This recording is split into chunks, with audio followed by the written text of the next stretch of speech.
امام حسین رضی اللہ تعالیٰ عنہ کی شہادت اس لیے بھی عظیم اور عجیب ہے، اعجب من اصحاب الکہف والرقیم، اس لیے بھی عجیب ہے کہ بدر والے دن لڑائی کافروں سے تھی، احد میں بھی لڑائی کافروں سے تھی، احزاب میں بھی لڑائی کافروں میں سے تھی، اور کربلا میں لڑائی کلمہ پڑھنے والوں سے تھی۔ فرمایا مجھے جانتے پہچانتے ہو میں کون ہوں؟ میں انہی کا نواسا ہوں جن کا تم کلمہ پڑھتے ہو۔ مجھے خط لکھ لکھ کے تم نے بلایا، یہ تمہارے خط ہیں، او فلاں ابن فلاں، او فلاں ابن فلاں، او فلاں ابن فلاں، تم نے مجھے خط لکھ کے بلایا، اب تلواریں لے کے سامنے کھڑے ہو۔ یہ ہے لالچ، ہرس، ہوس، مفاد، کہ انسان کبھی کبھی مفاد کے لیے اتنا اندھا ہو جاتا ہے کہ اسے نہ اللہ کا خوف رہتا ہے نہ رسول صلی اللہ علیہ وسلم نظر آتے۔ وہ نواسا جسے حضور نے جس کے لیے سجدہ دراز فرمایا، رونے کی آواز کبھی آ جاتی تھی سیدہ خاتون جنت کے گھر سے، حضور فرماتے تھے فاطمہ اس بچے کو رلایا نہ کرو، جس کے حضور نے بے پناہ لاڈ پیار فرمائے جس کے ساتھ، وہ کربلا والے دن سمجھ آئی کہ اس بچے سے حضور نے اتنا پیار کیوں کیا تھا۔ یہ بچہ حضور کے دین پہ جان قربان کرنے کے لیے تیار کیا جا رہا تھا، اس کی ٹریننگ اور تربیت کی ہی اس لیے جا رہی تھی کہ اسے بہت بڑی قربانی دینی تھی، اور وہ قربانی دے کے تاریخ عالم میں، تاریخ انسانیت میں ایک ایسی مثال قائم فرمائی۔ قربانی کس لیے دی؟ رسول پاک صلی اللہ علیہ وسلم کے دین کے لیے۔ دین سے مراد کیا؟ نمازیں بچ جائیں، روزے بچ جائیں، وہ تو پڑھ رہے تھے، مکے والے بھی، مدینے والے بھی، کوفے والے بھی نمازیں پڑھ رہے تھے، نمازوں کے لیے قربانی دی۔ حضور جو دین سے مراد ہے نظام، دستور، جو دستور رحمت عالم صلی اللہ علیہ وسلم لے کے آئے، جب تک وہ نافذ رہا امام حسین میدان میں نہیں نکلے، تعاون فرماتے رہے، ان کے ساتھ شامل رہے۔ صدیق اکبر، فاروق اعظم، عثمان غنی، علی المرتضیٰ، امام حسن، حضرت امیر معاویہ کے دور میں امام حسن اور امام حسین پورا ساتھ رہے۔ جب یزید نے اس نظام کو بدلنے کی کوشش کی تو امام حسین میدان میں آئے۔ مینوں بھی کدی کدی پیار نال کو بندہ کہہ دیتا ہے نا حضرت صاحب اے گل نہ کریا کرو، نہ کریا کرو۔ میں تو چھوٹی سی مسجد کا خطیب ہوں، امام حسین تو مسجد نبوی کے خطیب تھے۔ آج کے بڑے بڑے پیر جتنی مرضی بڑی گدی والا پیر ہو، اللہ کی قسم امام حسین کی خاک جیسا بھی نہیں۔ کیوں جی؟ پیر وہ تھے جنہوں نے رسول اللہ کے دین کے لیے ہر شے قربان کر دی، وہ پیر تھے۔ مسجد نبوی کا ممبر اور مصلی رسول اور حضور صلی اللہ علیہ وسلم کے دربار کی سجادہ نشینی، سارا کچھ چھوڑ دیا۔ جانتے تھے، اللہ کی قسم جانتے تھے کربلا سے واپسی نہیں ہوگی، ہر شے چھوڑ دی۔ پہلے مدینہ منورہ چھوڑا، مکہ شریف آ گئے، پھر مکہ شریف بھی چھوڑا، کوفے کی راہ لی، اس لیے کہ اسلام کو ضرورت تھی۔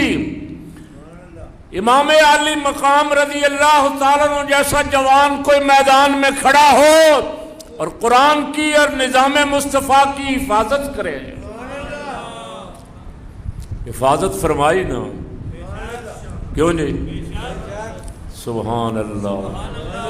ایک بات سن لیں، باقی انشاءاللہ رات کو رات بھی پروگرام تھا، آج رات بھی مغرب سے عشاء تک آخری محفل ہے ختم اپنے شہادت کانفرنس کی انشاءاللہ العزیز۔ امام علی مقام رضی اللہ تعالیٰ عنہ نے قرآن پاک کے دستور کی حفاظت کے لیے جانیں قربان کی، اور قرآن نے کہا اے سید الشہداء تو نے میری بقا کے لیے جان قربان کی ہے، میں تجھے قیامت تک مرنے نہیں دوں گا۔ قرآن نے کہا اسے مردہ نہ کہنا، اسے مردہ گمان بھی، پھر گواہی دی۔ دمشق کے بازار سے امام علی مقام کا سر مبارک لے کے یزیدی نیزوں پہ بلند کر کے جا رہے تھے، کوئی اہل ایمان میں سے کوئی مومن اپنی چھت پہ بیٹھا سورہ کہف پڑھ رہا تھا۔ جمعے والے دن تلاوت کرنی چاہیے، سورہ کہف بہت برکت والی سورت ہے۔ وہ پڑھ رہا تھا اِنَّ مِنْ أَصْحَابِ الْكَهْفِ وَالرَّقِيمِ كَانُوا مِنْ آيَاتِنَا عَجَبًا۔ اصحاب کہف 300 سے زیادہ سال سوئے رہے اور پھر زندہ ہو گئے، ان کا واقعہ کتنا عجیب ہے۔